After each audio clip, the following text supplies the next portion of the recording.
सध्या सगळीकडे मस्त असा पाऊस सुरू आहे आणि वातावरण छान थंड झालेलं आहे आणि त्यामध्ये असं काहीतरी चटपटीत गरमागरम खायची सगळ्यांनाच इच्छा होते.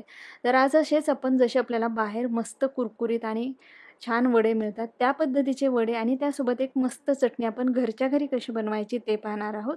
त्यासाठी सगळ्यात आधी आपल्याला एका मिक्सरच्या भांड्यामध्ये हिरवी मिरची, लसूण, मीठ आणि कढीपत्ता घालायचा आणि याची जाडसर आपल्याला पेस्ट किंवा याचं वाटण तयार करून घ्यायचं आहे. आता एका कढईमध्ये आपल्याला तेल घ्यायचे. तेल अगदी कमी घालायचं. तेल चांगलं गरम झालं की मोहरी घालायची. मोहरी थोडी जास्त घालायची आणि त्याला चांगलं तडतडू द्यायचं. मोहरी चांगली तडतडली की त्याची चव वड्यामध्ये मस्त लागते. कढीपत्ता घालायचा आणि यासोबतच तयार करून घेतलेला जो हिरव्या मिरचीचा ठेचा आहे तो आपल्याला यामध्ये घालायचा आहे. ठेचा चांगला 1-2 मिनटं परतून घ्यायचा आणि मग यामध्ये आपल्याला हळद घालायची. गॅसची फ्लेम कमी करूया. हळद घालून याला मिक्स करायचे आणि यामध्ये आपल्याला उकडून बारीक केलेलं बटाटा घालायचं. बटाटा अगदी मॅशरने मॅश न करता हाताने त्याला बारीक करून घ्यायचं आणि याला आता मिक्स करून घेऊयात. इथे आपण 1 किलो बटाट्याचे वडे बनवतो. 1 किलो बटाट्याच्या भाजीसाठी पीठ किती लागतं हे सगळं आपण डिटेल या व्हिडिओमध्ये पाहणार आहोत. वडे अगदी क्रिस्पी होण्यासाठी काय करायचं भरपूर टिप्स आहेत. आता यामध्ये मीठ घालायचं चवीनुसार, मिक्स करून घ्यायचं आणि गॅसची फ्लेम बंद करायची. याला परतून घ्यायची अजिबात गरज नाही. फोडणी झाली यामध्ये बटाटे घातलं की गॅस बंद करायचा आणि फक्त याला मिक्स करून घ्यायचे. आता हे छान मिक्स झालं की आपल्याला एका ताटामध्ये काढून हे बाजूला ठेवायचे. आता आपण चटणी बनवायला घेऊयात. तर इथे अगदी सिंपल चटणी आहे पण मस्त लागते. त्यासाठी घ्यायची आपल्याला कोथिंबीर, हिरवी मिरची, आलं, लसूण घ्यायचे.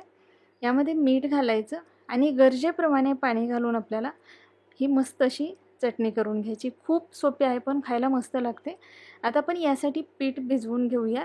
1 किलो जर बटाटे असतील तर त्यासाठी आपल्याला साधारण 2 कप एवढं पीठ लागतं. आता यामध्ये घालायचे मीठ, हळद घालायची, आवडत असेल तर अगदी थोडी मिरची पावडर घालायची आणि ओवा घालायचा. ओवा घातल्यामुळे वड्याला मस्त खमंगपणा येतो. हे अगोदर असंच मिक्स करून घेऊयात. आता यामध्ये आपल्याला पाणी घालायचे आणि याचं छान असं बॅटर तयार करायचं. पीठ खूप आपल्याला घट्ट नको आहे, थोडंसं सरसरीत पीठ भिजवायचं. या पद्धतीने छान असं आपलं पीठ तयार झालं. याला आपल्याला 5-10 मिनटं रेस्ट द्यायचं आहे. ते 10 मिनटासाठी मी बाजूला ठेवते. तोपर्यंत आपण ही जी भाजी आपण बनवून घेतलेली आहे त्याचे वडे करून घेऊयात.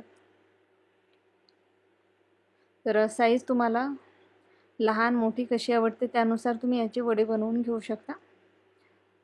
1 किलो बटाट्याच्या भाजीपासून भरपूर वडे होतात. तर इथे मी काही वडे तयार करून घेतलेले आहेत, काही नंतर बनवणार आहे. 5-6 वडे तयार झालेले. आता आपलं जे पीठ आहे 5-7 मिनटं भिजलेलं आहे. आता यामध्ये जर तुम्हाला अगदी बाहेर मिळतात तसे वडे हवे असतील तर अगदी चिमूटभर खायचा सोडा घालायचा आणि मिक्स करून घ्यायचं. पण सोडा घालताना अगदी शेवटी घालायचा. सोडा न घालताही तुम्ही हे वडे बनवू शकता. पण बाहेर जसे गाड्यावरती आपल्याला मिळतात सेम त्या पद्धतीचे जर हवे असतील तर सोडा घालायचा आणि पीठ आपल्याला एवढंच पातळ करायचं. म्हणजे जेव्हा आपण यामध्ये वडा बुडवू तर त्याला वरती खूप जास्त जाड पिठाचं कोटिंग यायला नको. पिठाचं जे कोटिंग आहे अगदी हलकंसं हवं आहे आपल्याला, फक्त बाइंडिंग देण्यासाठी. आता आपण तळवून घेऊयात. तुम्ही हाताने सोडू शकता, हाताने जमत नसतील तर वडे चमच्यानेही सोडू शकता. आता या पद्धतीने याला चांगलं तळून घ्यायचे. गॅसची फ्लेम आपल्याला मीडियम ठेवायची आणि याला व्यवस्थित तळून घ्यायचे. तर इथे बघू शकता आपले वडे मस्त तळले गेलेले. याच पद्धतीने मी राहिलेले ही वडे तयार करून घेणार आहे. वरून क्रिस्पी आणि आतून मस्त मऊ गरमागरम आणि त्यासोबत चटणी इथे खाण्यासाठी तयार आहे. रेसिपी आवडली असेल तर नक्की लाईक करा, शेअर करा. चॅनलला सबस्क्राईब केलेलं नसेल तर नक्की सबस्क्राईब करा आणि सगळ्यात महत्त्वाचं म्हणजे तुमच्या कमेंट्स कळवायला विसरू नका.